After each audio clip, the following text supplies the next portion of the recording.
சாலமோனின் ஞானம். தேவன் சாலமோனுக்கு மிகுதியான ஞானத்தையும் புத்தியையும் கடற்கரை மணலத்தையான மனோவிருத்தியையும் கொடுத்தார்.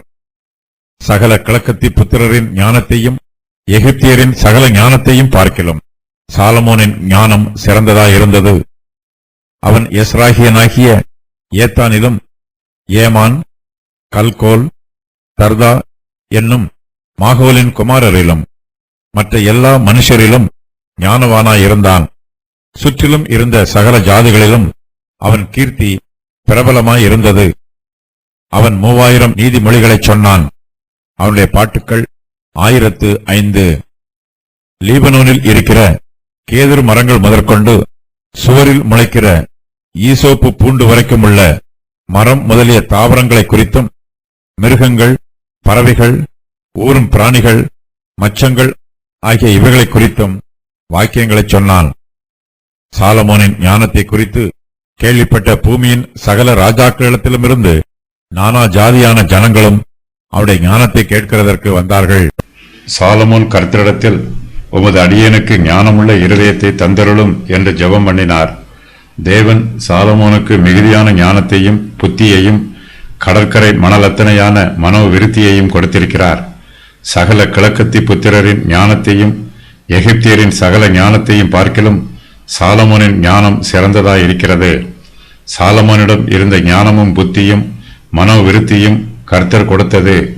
மோசே, எலியா, இயேசு கிறிஸ்து, தீர்க்கதரிசிகள், அப்போஸ்தலர்கள் ஆகியோருக்கும் கர்த்தர் ஞானத்தையும் புத்தியையும் வல்லமையையும் கொடுத்தார்.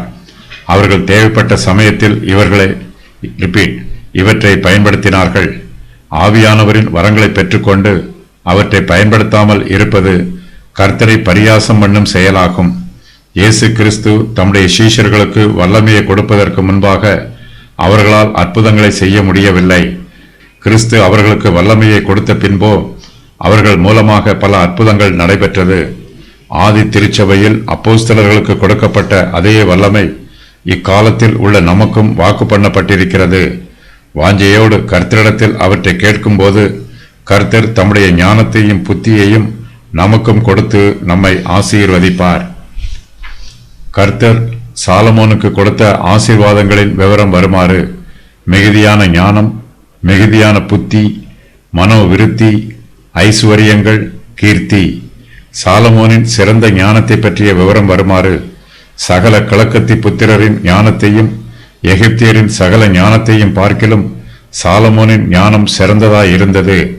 அவர் எஸ்ராகியனாகிய ஏத்தானிலும் ஏமான், கல்கோல், தர்தா என்னும் மாகோலின் குமாரரிலும் மற்ற எல்லா மனுஷரிலும் ஞானவானாயிருந்தார். சுற்றிலும் இருந்த சகல ஜாதிகளிலும் அவர் கீர்த்தி பிரபலியமாயிருந்தது.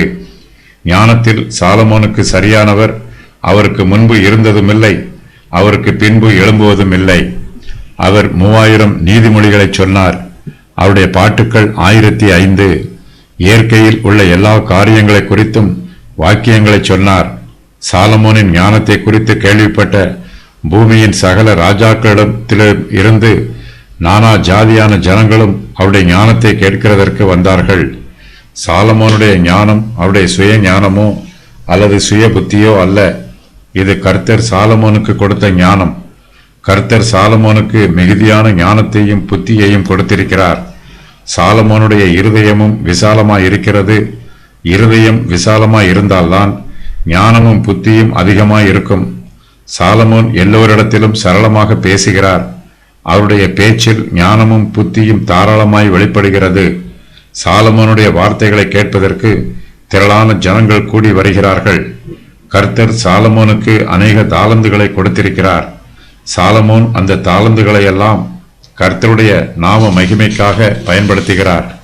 சாலமோன் எஸ்ராகியனாகிய ஏத்தானிலும் ஏமான், கல்கோல், தர்தா என்னும் மாகோலின் குமாரரிலும் மற்ற எல்லா மனுஷரிலும் ஞானவானாய் இருக்கிறார்.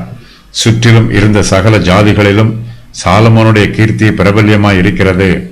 சாலமோனுடைய ஞானத்தோடு மற்ற யாருடைய ஞானத்தையும் ஒப்பிட முடியவில்லை. சகல கிழக்கத்தி புத்திரரின் ஞானத்தையும் எகிப்தியரின் சகல ஞானத்தையும் பார்க்கிலும் சாலமோனின் ஞானம் சிறந்ததாயிருக்கிறது. கிழக்கத்தி புத்திரர் என்னும் வாக்கியம் கல்தேயரை குறிக்கிறது. கிரேக்கர்கள் எகிப்தியரின் ஞானத்தையும் கல்தேயரின் ஞானத்தையும் கற்றுக்கொண்டார்கள்.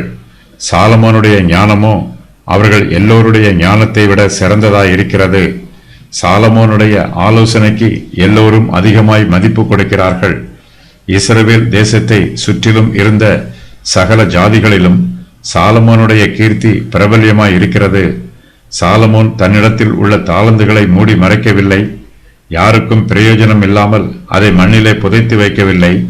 சாலமோன் தன்னுடைய ஞானத்தை எல்லோருக்கும் பிரயோஜனம் உண்டாகும் வண்ணமாக பயன்படுத்துகிறார். சாலமோன் 3000 நீதிமொழிகளை சொல்லி இருக்கிறார். அவருடைய பாட்டுகள் 1005. சாலமோன் லீபனோனில் இருக்கிற கேதுரு மரங்கள் முதற்கொண்டு சுவரில் முளைக்கிற ஈசோப்பு பூண்டுகள் வரைக்கும் உள்ள மரம் முதலிய தாவரங்களை குறித்தும், மிருகங்கள், பறவைகள், ஊரும் பிராணிகள், மச்சங்கள் ஆகிய இவைகளை குறித்தும் வாக்கியங்களை சொல்லி இருக்கிறார். சாலமோன் சொன்ன நீதிமொழிகள் நம்முடைய அன்றாட ஜீவியத்திற்கு பிரயோஜனம் உள்ளவை. நீதிமொழிகள் புஸ்தகத்தில் கோர்க்கப்பட்டுள்ள வாக்கியங்கள் சாலமோன் சொன்ன 3000 நீதிமொழிகளில் இருந்து எடுக்கப்பட்டதா என்பது தெரியவில்லை. சாலமோனுடைய பாட்டுக்கள் 1005 இருந்தாலும் உன்னத பாட்டு மாத்திரமே நமக்கு கிடைத்திருக்கிறது. சாலமோனுடைய மற்ற பாட்டுக்களை பற்றி நமக்கு அதிகமாக தெரியவில்லை. சாலமோன் இயற்கையை நேசிக்கிறார். எல்லா தாவரங்களுக்கும், மிருகங்களுக்கும், பறவைகளுக்கும், மச்சங்களுக்கும், ஊரும் பிராணிகளுக்கும் பெயர்களை சொல்லுகிறார். சாலமோனின் ஞானத்தை குறித்து கேள்விப்பட்ட பூமியின் சகல ராஜாக்களிடத்திலும் இருந்து நானா ஜாதியான ஜனங்களும் அவருடைய ஞானத்தை கேட்கிறதற்கு வருகிறார்கள்.